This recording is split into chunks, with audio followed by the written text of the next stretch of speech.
Muito boa tarde, Brasil. A gente vai matar um pouquinho a curiosidade de nós todos hoje, né? Sempre passa o final do ano, a gente sempre dá uma abusada, né? Também somos filhos de Deus, né? Não deixamos de comer aquela comidinha mais forte no final do ano e, consequentemente, a gente acaba ganhando umas graminhas a mais, para não dizer quilinhos a mais. E outra coisa, geralmente, fim de ano, a pessoa fala, o ano novo eu vou entrar no eixo, vou fazer regime. Eu conheço gente que fala isso há 68 anos, já para 69, que sou eu mesmo. Então, vamos tentar entrar no eixo, pelo menos, já que ainda estamos bem no começo do ano. Estou recebendo aqui, mais uma vez, nutricionista Júlio Aquino. Olá. Né? De promessa de que eu vou emagrecer. Teu consultório já vive cheio, não vive não, mano, velho? A gente tenta melhorar sempre, né, a motivação do pessoal lá para permanecer dentro do processo, né? Que isso que é o mais importante. Brincadeira, né? É sempre, na segunda-feira eu vou, né, começar, no ano novo eu vou começar. E aí, o que a gente faz para realmente começar? Começar. Tem que botar data limite. Tem que botar data limite, né? Não tudo na vida eu acho que tem que ter limite, né? O limite para o não começar também existe, né? Então, bota uma data limite, começa naquela data. Sem muita pretensão de fazer, né? Só vai se importando em fazer. Se importar em fazer significa não esquecer diariamente o que tem que fazer dentro da alimentação. Isso é o mais importante. E não ficar buscando aquele tipo de informação que você clica nos Google da vida hoje, né? Existem milhares de dietas, né? E sempre tem uma da moda, né, mano, velho? Isso. Ou algumas da moda, né? Verdade. Ah, porque o artista tal emagreceu não sei quantos quilos, a mulher que emagreceu tantos quilos, né? Perdeu 10 quilos num mês. Exatamente. E a coisa mais importante é o indivíduo, né? Não é a dieta. Então, o que a gente tem que fazer? Focar no indivíduo, ou seja, a pessoa é o processo mais importante. Então, a dieta tem que ser individualizada. Cada caso é um caso. É lógico. E aí começa que jeito? Como é que você sabe qual é a necessidade de cada um? Bom, o nutricionista ele sempre vai buscar parâmetros científicos, né? Então, ele se forma na faculdade de saúde e ele vai buscar dentro da medicina tudo que é pertinente aos órgãos, né, do mundo inteiro, que eles emitem pareceres. E esses pareceres, a gente segue esses protocolos básicos. E aí vai muito do nutricionista como ele vai atuar, da linha dele, né? Se é uma linha mais naturalista, mais voltada para o esporte, se é uma linha mais voltada para o equilíbrio, né? Também da parte da consciência. Cada nutricionista tem um aspecto, mas todos eles, todo esse conjunto de fatores são todos baseados em cima de coisas científicas. O mais importante é isso, ou seja, procure um profissional. Claro. Procure um profissional, né? A última vez que eu fui uma nutricionista foi uns 2 anos atrás, 1 ano e meio, 2 anos atrás, né? E ela me passou uma série de exames, né? E eu fiz, são de laboratórios. Sim. Né? Mas um monte, coisa que eu nem sabia que existia. A gente dá uma geralzona. Isso resolve. Lembra? Dá para você fazer você pegar um exame como esse, né? O resultado dele, e você, olha, você está com problema aqui. Dá para dar. Eu falo que o exame de sangue, ele é uma coisa que mostra uma realidade atual, tá, baseada na doença. Ou seja, se o exame de sangue todo tá bom, a pessoa acha que não precisa fazer nada. Né? Mas se o exame de sangue começa a ficar ruim, a pessoa acha que tem que fazer alguma coisa. É o contrário. A minha meta é que o exame de sangue nunca dê nada, mas fazendo a coisa certa. Porque se você começar a fazer a coisa errada, vai dar errado. É lógico. Né? Então, a ideia é diminuir o processo de doença. Então, o nutricionista ele é preventivo. A gente pede muitos exames exatamente porque a gente quer um histórico da prevenção, não só do atual quadro que pode estar instalada a doença. Entendeu? Ou seja, a gente tem um tratamento curativo, a gente tem um tratamento curativo, a gente, uma desordem do fígado, por exemplo, que a pessoa está com o fígado inflamado, a gente chama de hepatite. Existem hepatites que vêm do álcool e hepatite que não vem do álcool. Essas hepatites não alcoólicas são derivadas da comida. Então, a gente trata essas hepatites que vêm da comida, entendeu? Já diagnosticado que a pessoa tem hepatite no exame. Mas também a gente faz a prevenção. num histórico da pessoa, onde a gente vê os exames, né? No caso, por exemplo, eu tenho No tempo. problema de diabetes tipo 2, né? Dá para fazer uma prevenção e até quase que praticamente eliminar uma diabetes? Não? Então, o que acontece? Já que você tem a diabetes, já foi diagnosticado um desequilíbrio no seu metabolismo da glicose, da açúcar. Beleza? Então, isso é uma coisa. Né? Agora, o que a diabetes ainda não afetou, que a gente vai prevenir? Uma das coisas que ela afeta é o rim. Sim. Tanto é que eu faço o exame pelo menos 2 vezes por ano, né? São 2 coisas que os médicos me exigem. Olhos, Isso.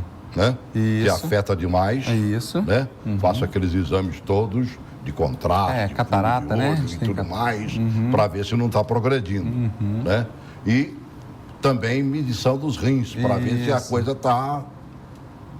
Isso é só para te dar um exemplo, mas a diabetes ela afeta outros quadros também, ela afeta também os sistemas linfáticos. linfático, Né? pernas. Então a gente faz toda a prevenção de lesão desse sistema também.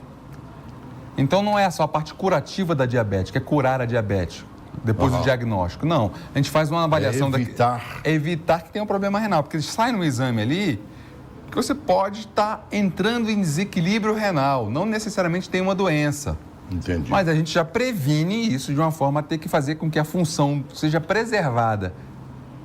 Entendeu? Entendi. Por isso que a gente pede mais exames. Uma pena que no Brasil nós não temos ainda a cultura da prevenção, né? Nós já tivemos mais. Você olha, por exemplo, os hospitais estão aí para atender basicamente já na emergência. Isso. Né? Enquanto isso, os postos de saúde, centros de saúde, que deveriam estar fazendo essa prevenção, funcionam meio termo e olha lá. Exatamente. E o brasileiro ele já foi muito mais preventivo, né? Quem não tomou já um chazinho de boldo, um chazinho de carqueja, né? Então, o brasileiro já foi mais preventivo. Ele está perdendo essa cultura. Essa cultura é uma cultura enraizada na nossa própria, né, cultura nacional, né? O raizeiro, né? Perdeu a função, né? Brasília até começou a ganhar isso com a farmácia verde, né? Isso. Nosso querido e saudoso velho Beja, lá de Braslândia, seu Beja, que tinha uma farmácia também. Isso. Acabou, aquilo lá virou nada, praticamente. Não deram conta, depois da morte do seu Beja, de conservar. Fazer manutenção. Aqui hoje ainda tem uma certa manutenção, é a de Planaltina. Sim. Né? Que funciona melhor. Mas é muito pouco para a população inteira, né? Então, a parte preventiva ela é muito, assim, colocada no segundo plano, que é a parte mais importante, que é onde existe o menor custo para o Estado também disso, né?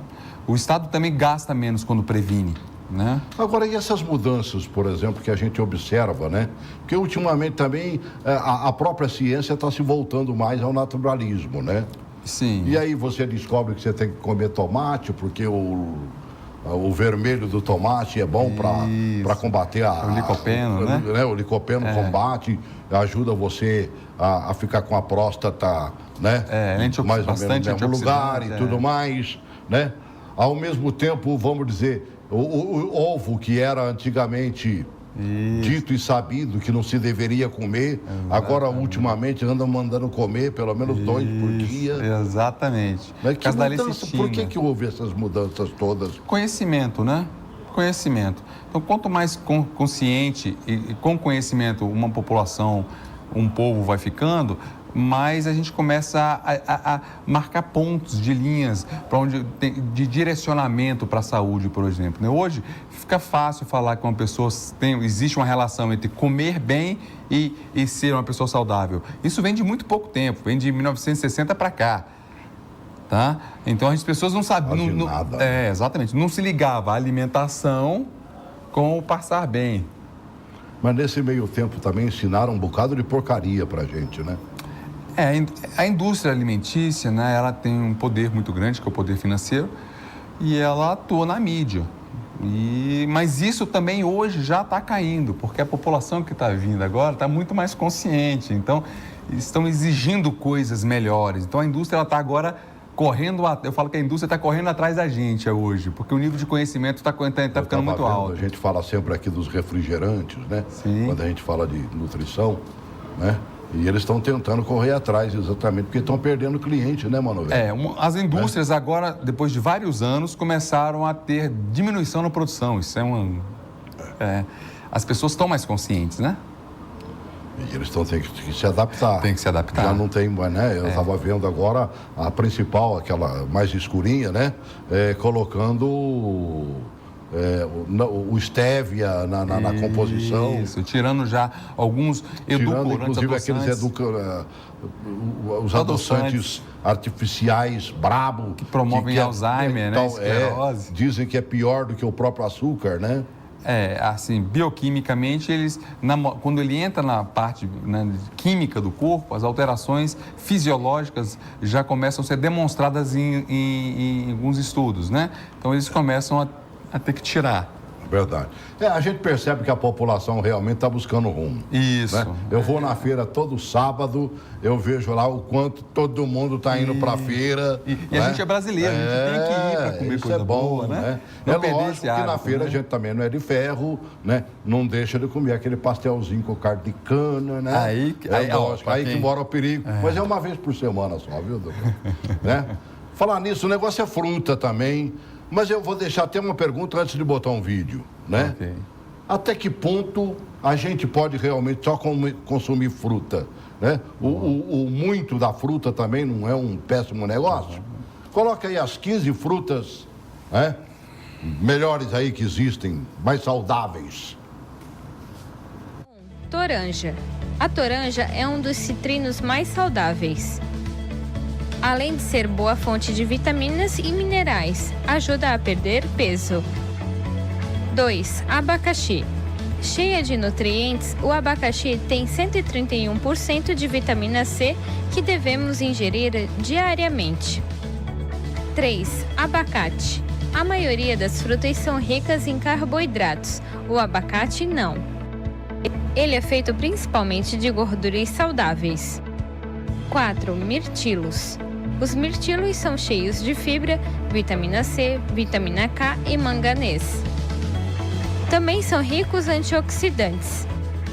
5. Maçãs. As maçãs são as frutas mais consumidas no mundo e também são muito nutritivas. Contém muita fibra, vitamina C, potássio e vitamina K. 6. Romã. As romãs estão entre as frutas mais saudáveis que se pode comer. O nível de antioxidantes é 3 vezes maior que no chá verde e no vinho tinto. 7. Manga. As mangas têm vitamina C e fibra solúvel. Possui compostos vegetais com antioxidantes, capazes de reduzir o inchaço.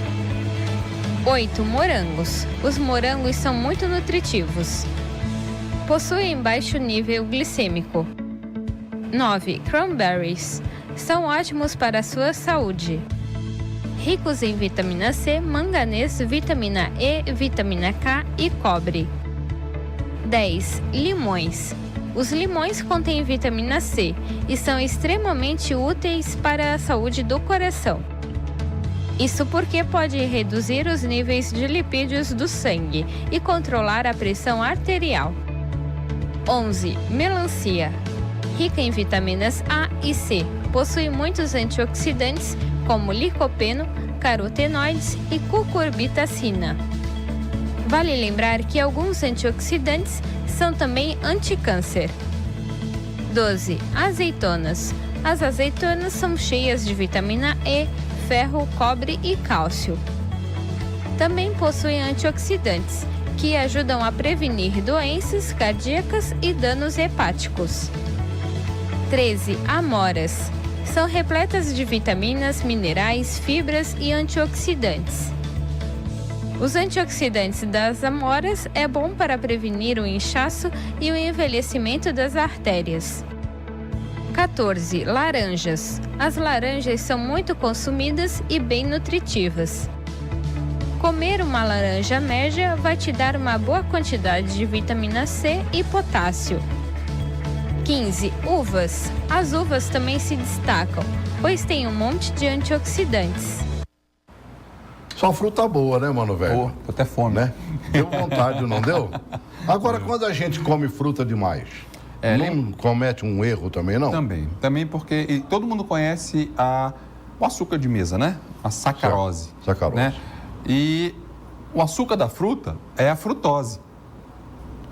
Então, a fruta tem muito açúcar, tá? Chamado frutose.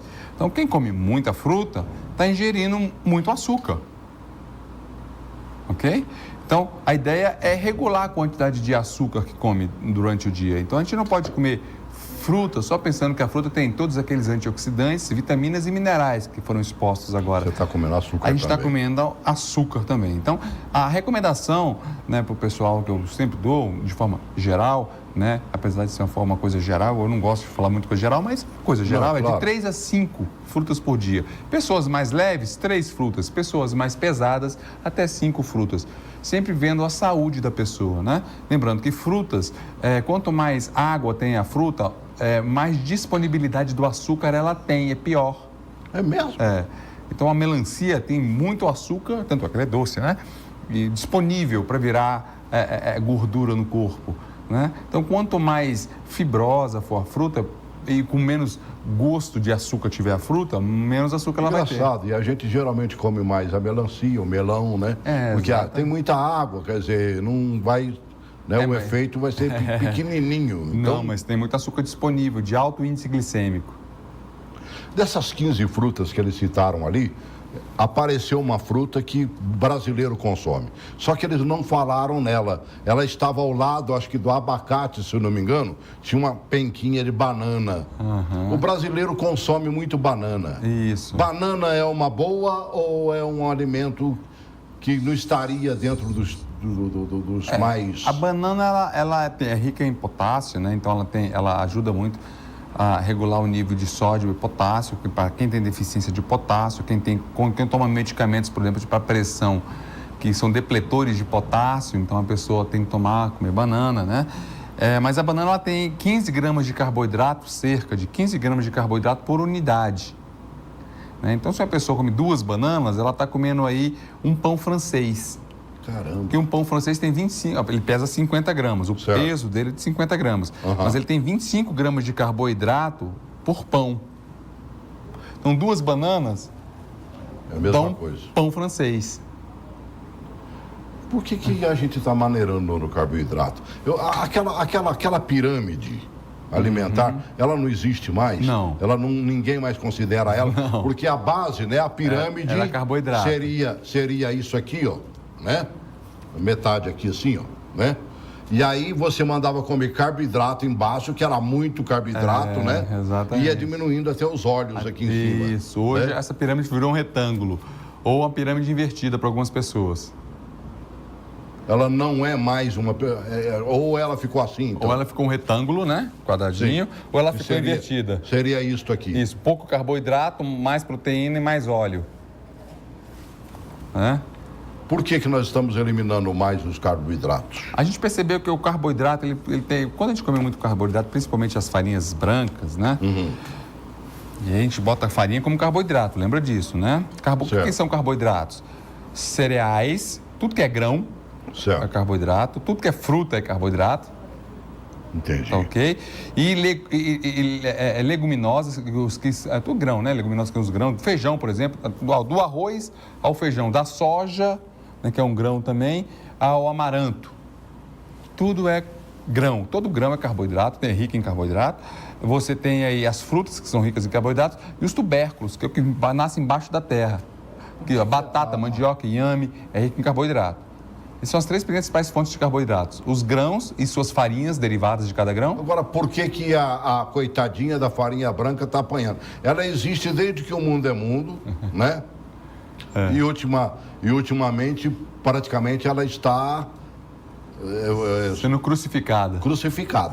Esta é a grande verdade. Né? Eu tenho um vídeo aqui. Pega esse último vídeo, o número 4. 7 motivos para eliminar farinha branca da sua dieta. Achei interessante e em cima delas aí eu vou ver o que é e eu tenho uma pergunta para te fazer. Tá bom. Se a outra farinha integral não teria a mesma porcaria que ele diz que tem essa daí. Coloca, por favor. Risco de diabetes. A farinha branca é pobre em nutrientes e possui um alto teor glicêmico, o que faz aumentar a glicose no sangue, causando a diabetes e outras doenças crônicas. 2. Farinha branca é ácida. Pelo fato dela ser extremamente ácida, pode causar inflamações no corpo, como artrite e outras doenças desse tipo. Lembrando que o câncer adora um ambiente ácido para se desenvolver. A farinha de trigo é tão ácida quanto alimentos como carnes processadas, sal, açúcar, refrigerantes e laticínios. 3. Pode causar alergias. O excesso de farinha branca pode causar alergias, isso porque o corpo pode, com o tempo, perder a capacidade de processá-la. Isso pode acarretar em asma, artrite, sinusite, depressão, psicose, hiperatividade e insônia. 4. Doenças do coração. A farinha de trigo é um carboidrato refinado, que sempre se transforma em açúcar no sangue. O excesso de glicose no sangue leva a doenças do coração e muitas outras. 5. Trigo faz engordar. Se você quer emagrecer e ganhar saúde ao mesmo tempo, tente diminuir o seu consumo de farinha de trigo. Alimentos como pães, bolos, bolachas, pizza e tortas devem ser evitados. Mas é bom você procurar substituir por coisas saudáveis. Vou falar disso daqui a pouco. 6. Farinha branca possui glúten. Se você come muito pão, saiba que ele possui até 400% mais glúten hoje do que na época de Cristo. Em estudos, o glúten tem se mostrado prejudicial à saúde, o excesso dele pode fazer vazar para o sangue coisas que não deveriam estar no sangue, o deixando sujo. 7. Farinha de trigo contém aloxana. A aloxana é um produto químico que é formado no processo de branqueamento da farinha, pois ela nasce em toda branca. Para ficar branca desse jeito, é adicionado até cloro. Esse produto químico chamado aloxana é responsável por destruir células beta no pâncreas, responsáveis pela produção de insulina, o que também pode causar diabetes. Por ser tão eficiente na destruição dessas células do pâncreas, a aloxana é usada em laboratórios para causar diabetes em ratos e realizar testes. Chamou a atenção essa é a aloxana, Aloxana. né? Ela ajuda a promover a diabetes, então, que se é usada no ratinho, né, para provocar diabetes nele, então, Isso. consequentemente, no organismo humano está fazendo a mesma coisa. Isso. Eu constantemente pego no consultório pessoas que têm baixa produção de insulina. E aí a glicose sobe, né? Porque a insulina é um hormônio que pega a glicose do seu sangue e joga para dentro da célula. Então, quando você não tem insulina, a glicose fica no seu sangue. E quem produz insulina são as células do seu pâncreas. Então, a aloxana, ela diminui a atividade das células do pâncreas. E aí você não tem condição de jogar mais a glicose para dentro da célula. Então, a glicose fica dentro do seu sangue, causando a diabetes. Então, existe uma destruição das células que produzem insulina no seu pâncreas. Então, cada vez mais estou pegando pessoas no consultório com a diminuição na produção de insulina. A dieta dessa pessoa, como eu falei aqui no começo, tem que ser individualizada. Então, ela tem que cortar farinha branca de qualquer jeito. Na verdade, eu peço para cortar, quando acontece isso, eu peço para cortar todos os grãos. Caramba, mano, velho. Qualquer grão. Mesmo feijão. Mesmo feijão, mesmo lentilha. Tudo. Porque ela tem que, a gente tem que patrocinar agora o crescimento das células do pâncreas. Se você não come o feijão que mata a fome, porque o feijão é exatamente o matador de fome, né? O que é que eu vou substituir? O brasileiro come tanta mandioca. Mandioca é boa. Eu falei grão, se lembra? Eu não falei tubérculo. Tá. Eu posso comer mandioca. Uma mandioca. Batata doce. Uma batata doce. Que, aliás, uma batata yacon. Né? Virou até moda, né? Batata yacon, né? Que ela tem gostinho de pera, ela parece uma fruta. A yacon é uma delícia. É uma pera gostosa, né? Então, pode fazer ela cozida ou crua, né? Pode até comer a yacon crua, não tem importância. Você passa ela no raladorzinho, né? Então, assim... Tem um gosto de pera mesmo. A gente tem que mudar, né? Me chamou a atenção nesses 7 números que eles colocaram ali, motivos para não se comer a farinha branca, que o trigo de hoje teria 400% a mais de glúten do que o trigo consumido na época de Cristo. Então, consequentemente, ele deve, mesmo o trigo bruto, contém essa quantidade de glúten a mais. O trigo, por exemplo, eu como pão integral. Nem o integral eu deveria comer? Lembrando o seguinte, por que o glúten, né? Hoje o pessoal também está crucificando o glúten, né? Porque o glúten, ele libera substâncias no seu corpo, né? As interleucinas são substâncias pró-inflamatórias. Então, elas ajudam você a ficar inflamado. Lembrando que a obesidade é um processo inflamatório, né? Como se você tem uma hepatite, uma cistite, uma amidalite, uma otite, uma renite, tudo que tem ite aí é em processo inflamatório agudo, né? Então, se você tem todas essas ites, uma artrite, né? Você comendo glúten pode exacerbar esse processo inflamatório, pode aumentar esse processo inflamatório, né? Então, o que você tem que fazer?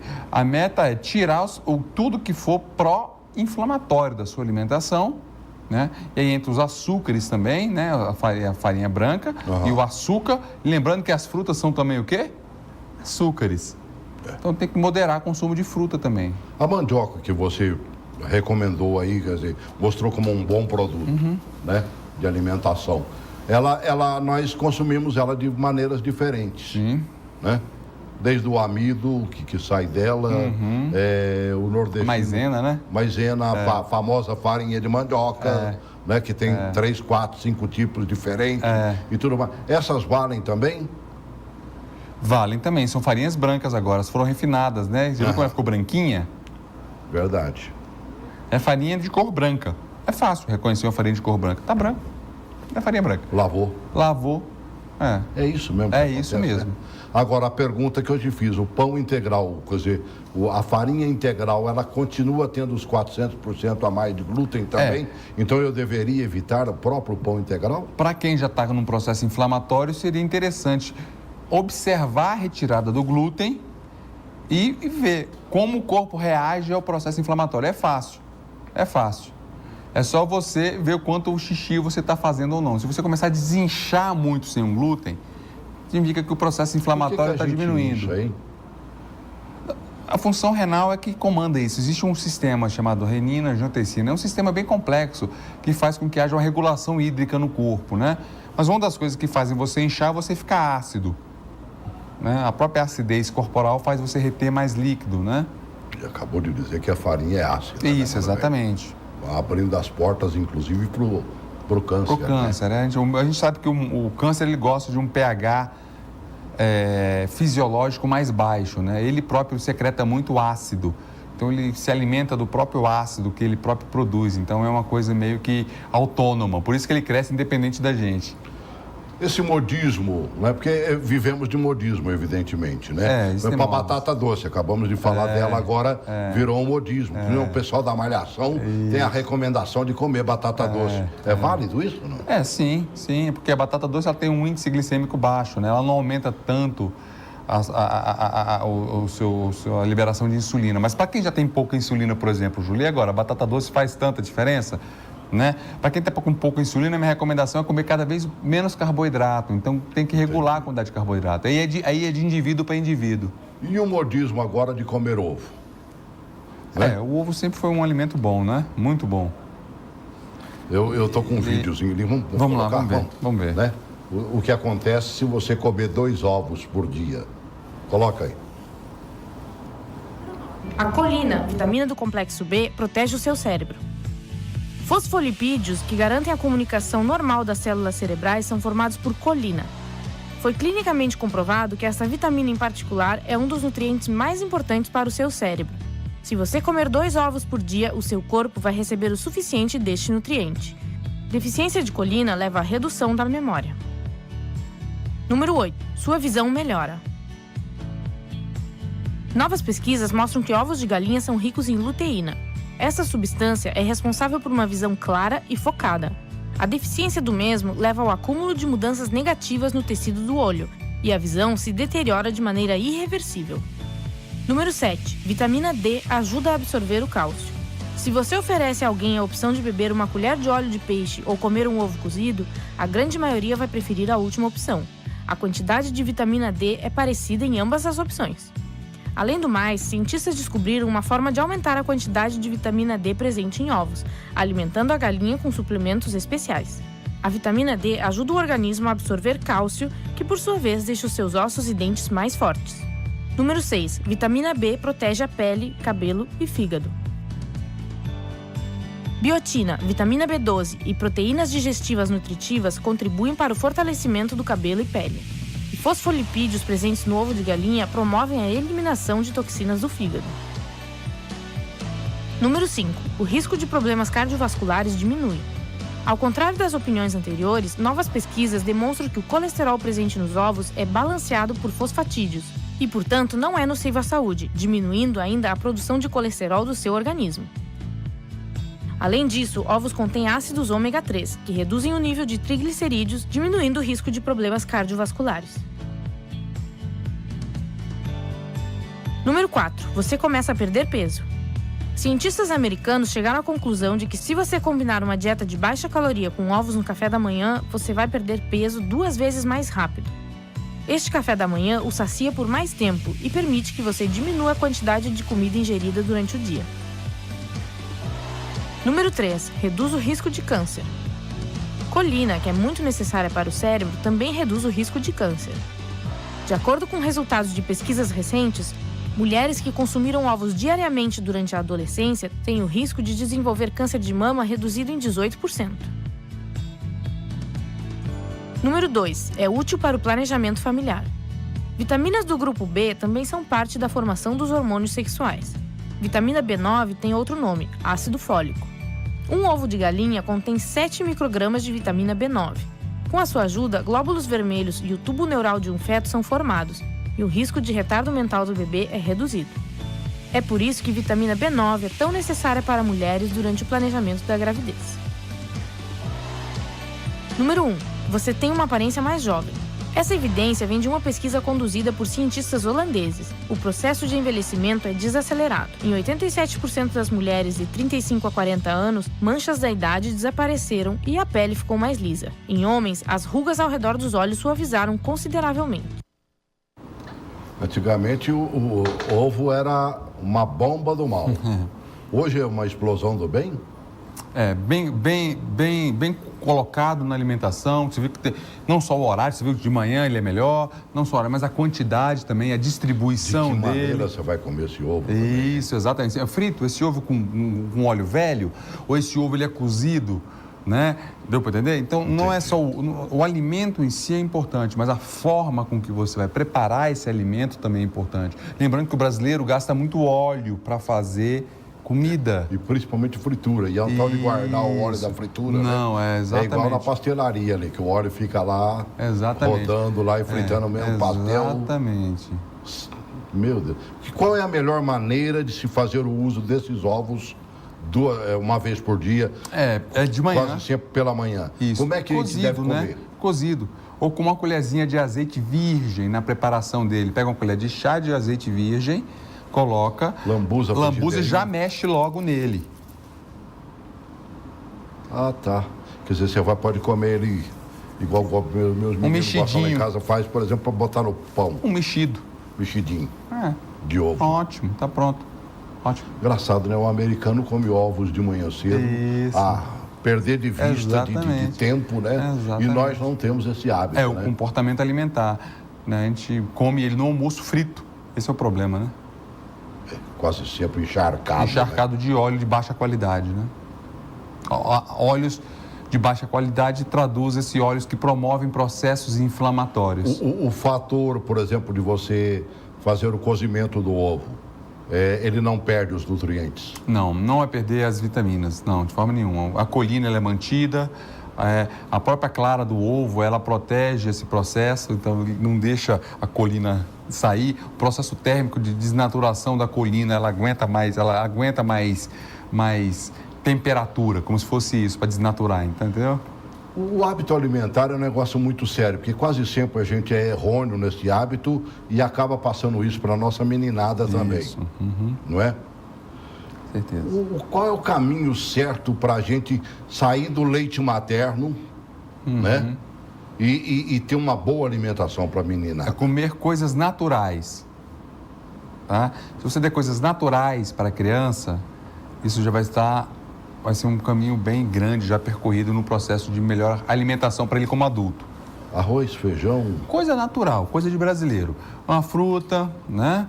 O arroz, o feijão, sair do feijão enlatado, sair da carne processada já, né? Você não vai comprar um hambúrguer, não, você vai comprar a carne. Se quiser fazer um hambúrguer de carne, você Faz o moe a bolinho da carne, carne igual a mamãe faz. A né? mamãe fazia e faz o bolinho, né? É. Comprar o processado é muito Igual ruim. a porpeta que a vovó fazia. Exatamente, Né? é voltar a uma alimentação mais natural, né? Mais dentro do que a gente pegou, e eu falo que assim, pegou, no máximo preparou e comeu. Você não compra preparado para comer, é diferente.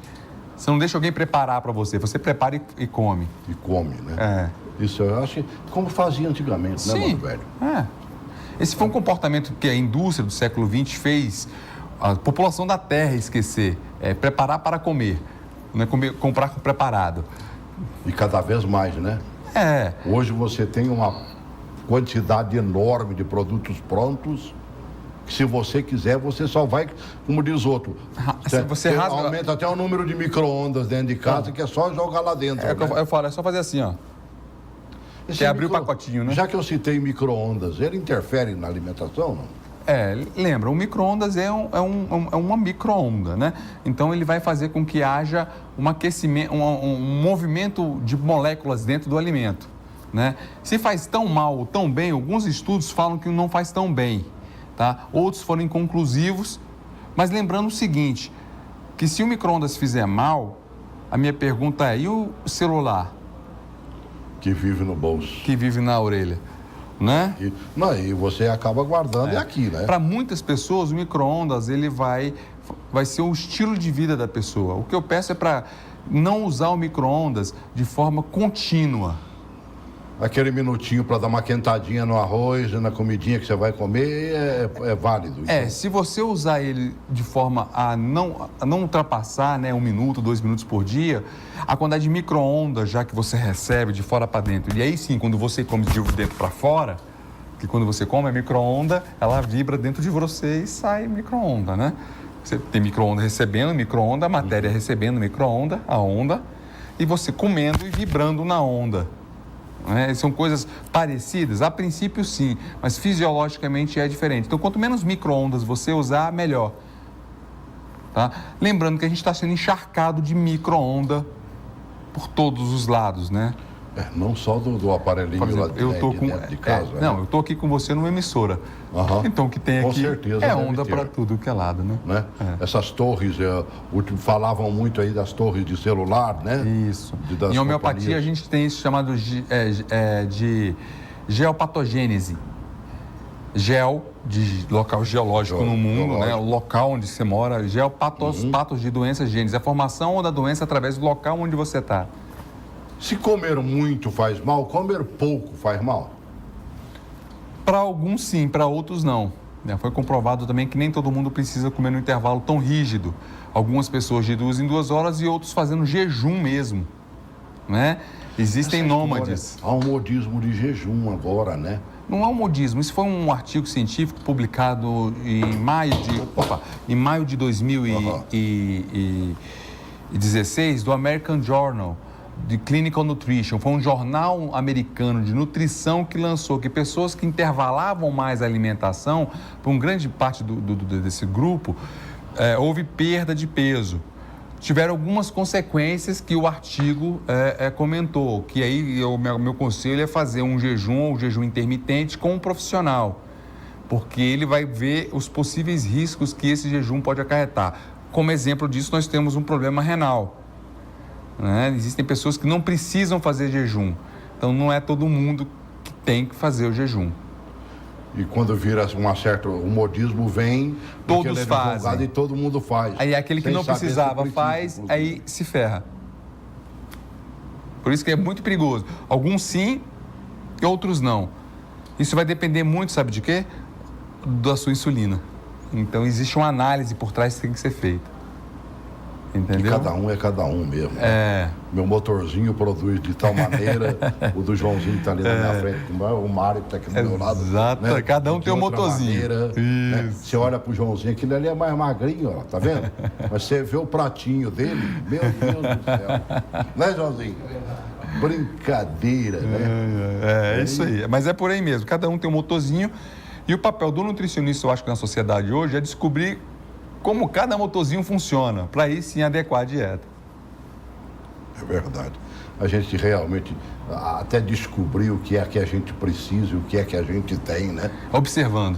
Observando vitaminas, minerais, né?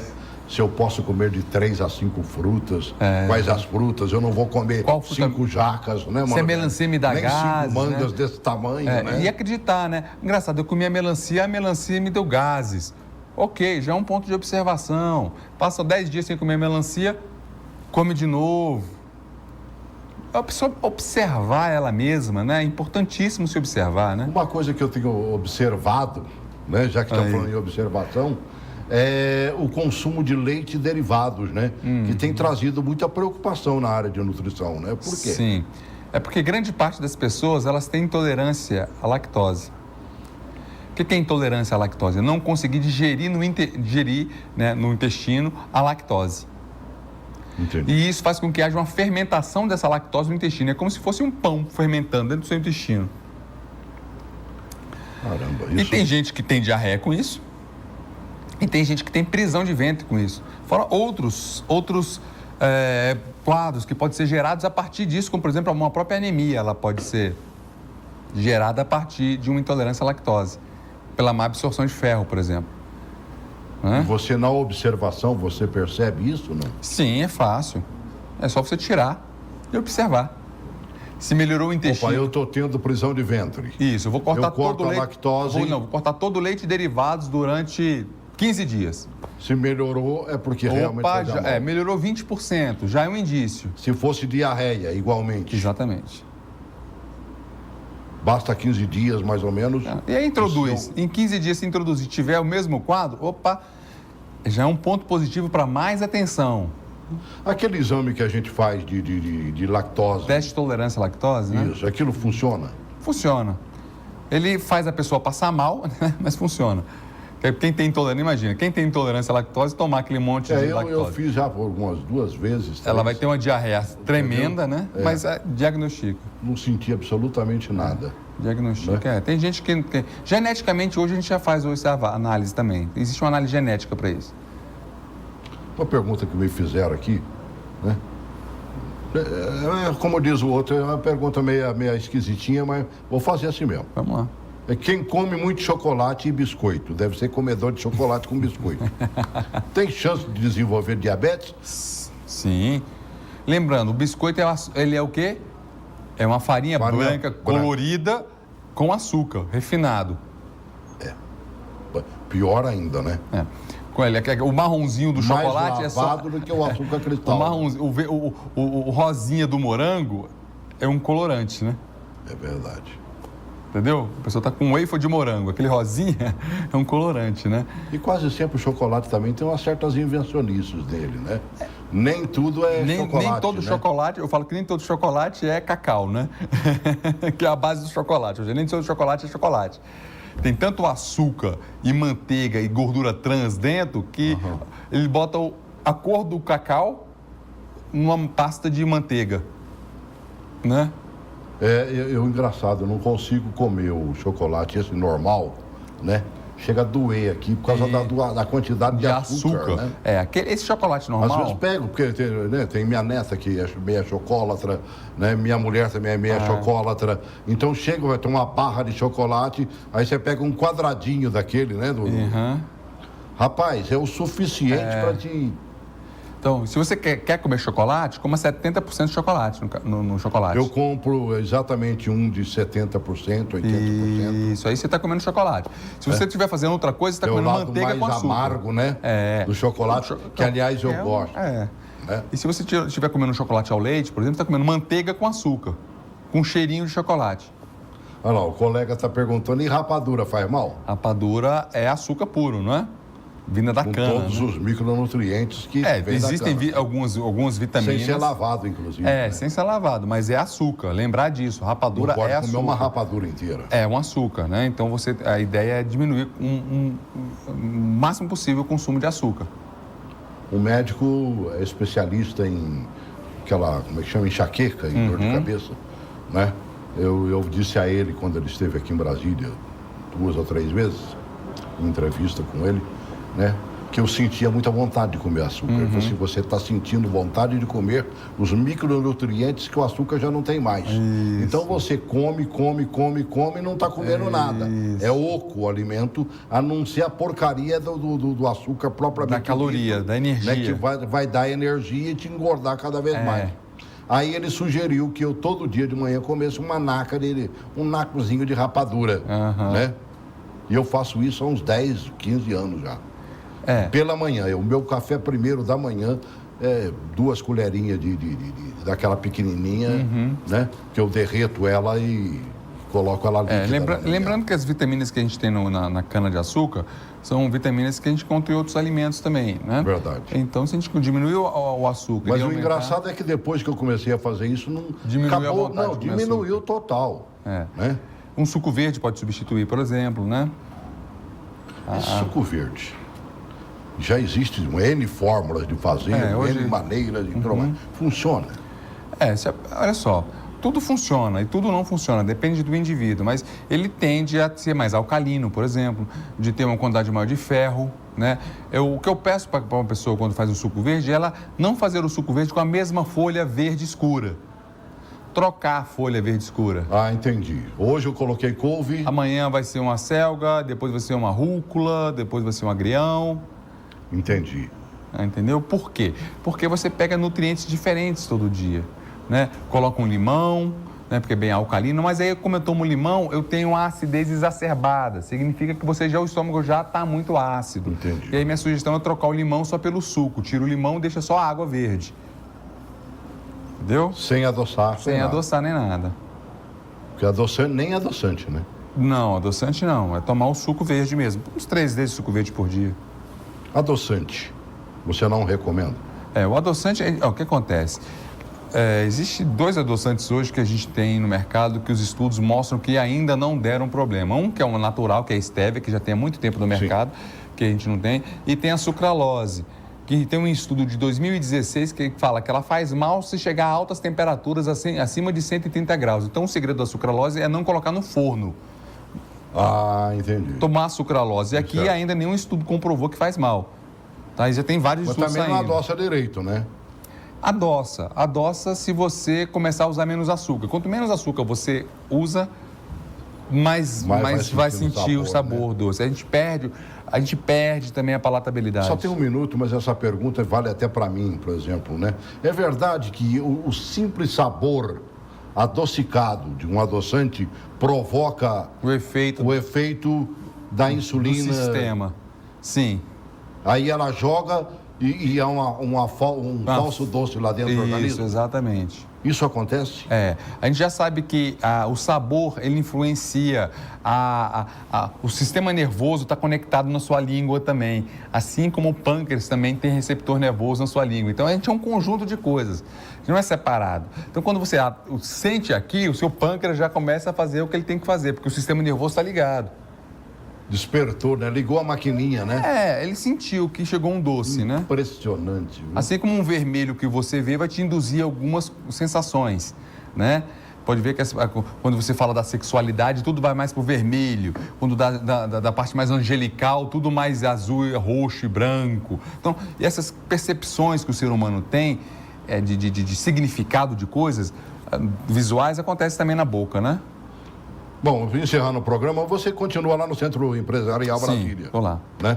Bloco B, sala 428. Isso. Centro Empresarial Brasília. Tem um telefone de contato, esse é do consultório? Esse é do consultório. 3323-7353. 3323-7353. Se for ligar de fora, liga para o 61, né? Exatamente. Pode perturbar, não tem problema não. Não tem problema nenhum. Deixa a pergunta que depois ele manda a resposta. Isso, exatamente. Né? Obrigado por obrigado. mais uma vez. Eu que agradeço. Bom te rever. Um prazer todo meu. Muito Tudo bem, vou tentar. No ano de 2008 eu vou tentar dar uma enxugada ali. Me ajuda? Pode deixar. Tudo bem. Um grande Pode abraço. deixar. Um grande abraço para você também.